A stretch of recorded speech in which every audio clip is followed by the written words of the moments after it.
नमस्कार, स्वागत है आपका एक बार फिर से नीलम ज्ञानवाणी चैनल में। आज मैं आपके लिए लेकर आई हूँ मौनी अमावस्या व्रत की कथा। किंतु सबसे पहले जान लेते हैं मौनी अमावस्या से जुड़ी कुछ महत्वपूर्ण बातें। सनातन धर्म में अमावस्या तिथि का विशेष महत्व है। शास्त्रों के अनुसार जब सूर्य और चंद्रमा के बीच का अंतर शून्य हो जाता है तो अमावस्या तिथि का योग बनता है। धार्मिक मान्यताओं के अनुसार अमावस्या की तिथि भगवान विष्णु जी को अत्यंत ही प्रिय है। पौराणिक कथाओं के अनुसार मौनी अमावस्या के दिन मनु ऋषि का जन्म हुआ था।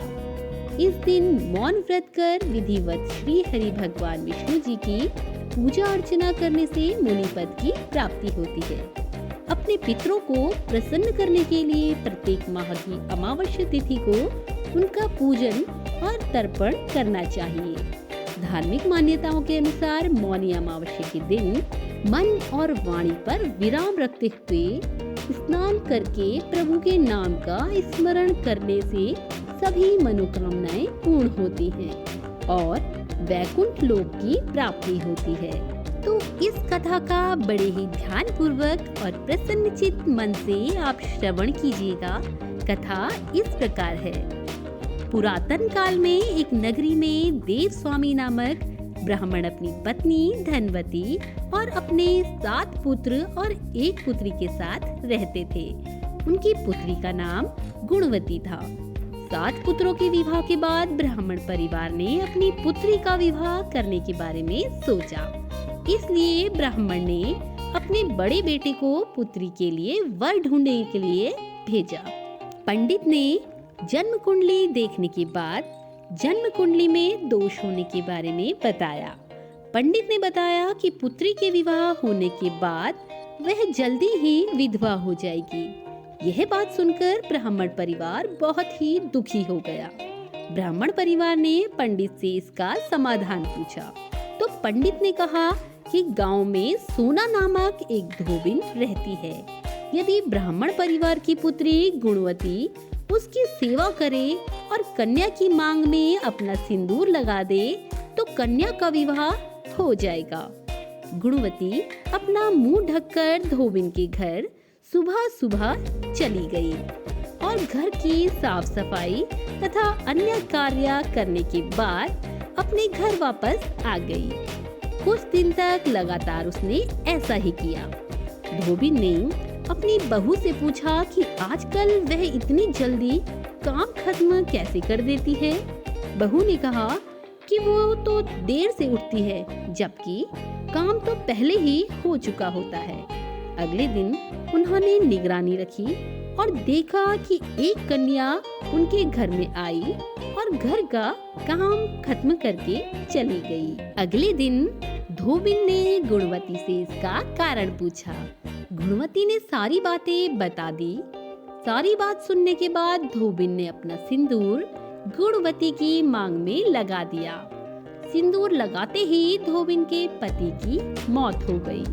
धोबिन अपने घर से निर्जल ही चल पड़ी। उसने संकल्प लिया कि रास्ते में उसे जहाँ पर भी पीपल का वृक्ष दिखाई देगा वह उस जगह पर भोजन सामग्री दान करेगी और परिक्रमा करेगी। यह सब करने के बाद ही वह जल ग्रहण करेगी। अमावस्या के दिन वह घर से चली।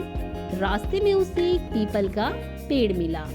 उसने पकवान की जगह ईंट के टुकड़ों से पीपल के पेड़ को भवरी अर्थात भोजन सामग्री दी और परिक्रमा करी। इसके बाद जल ग्रहण किया। ऐसा करते ही उसके पति को पुनर्जीवन मिल गया। तभी से यह कहा जाता है कि जो व्यक्ति हर अमावस्या पर भवरी अर्थात भोजन की सामग्री दान देता है उसका घर सुख और खुशहाली से भगवान जी भर देते हैं। अगले दिन धोबिन ने गुणवती से इसका कारण पूछा। गुणवती ने सारी बातें बता दी। सारी बात सुनने के बाद धोबिन ने अपना सिंदूर गुणवती की मांग में लगा दिया। सिंदूर लगाते ही धोबिन के पति की मौत हो गई।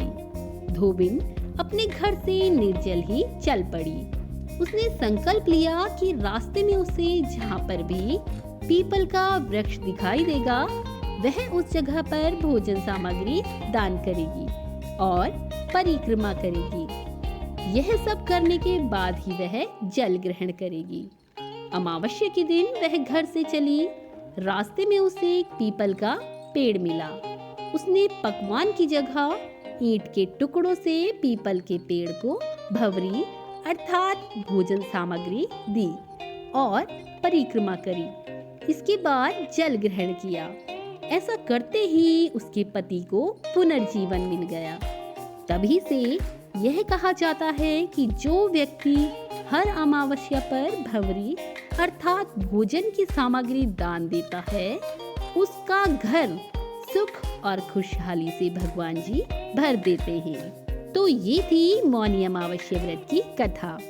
श्रोताओं, आपसे अनुरोध है कि इस कथा को अधिक से अधिक शेयर अवश्य करें और वीडियो को लाइक जरूर करें। कमेंट बॉक्स में जय श्री हरि लिखकर भगवान का एक जयकारा लगा दें। तो मिलते हैं नई वीडियो में नई जानकारी के साथ।